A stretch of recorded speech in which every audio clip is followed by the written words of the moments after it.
ஒவ்வொரு மனவிழாவிலும் நான் மறக்காமல் சொல்வது உண்டு. என்னன்னு கேட்டீங்கன்னா, நடந்திருக்கக்கூடிய இந்த திருமணம் ஒரு சீர்திருத்த திருமணமாக நடந்திருக்கு.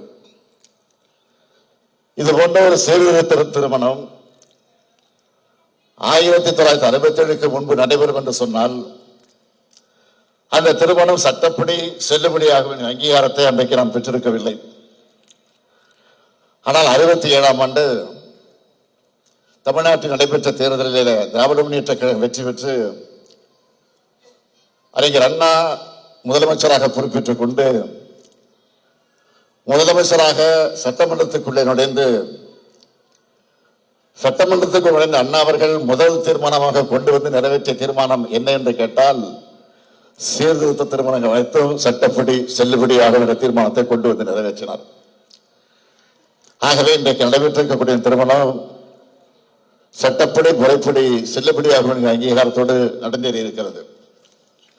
67 தான் அதற்கு முதல் அங்கீகாரம் கிடைத்தது. ஆக அப்படிப்பட்ட முறைகளை நடைபெறக்கூடிய திருமணம்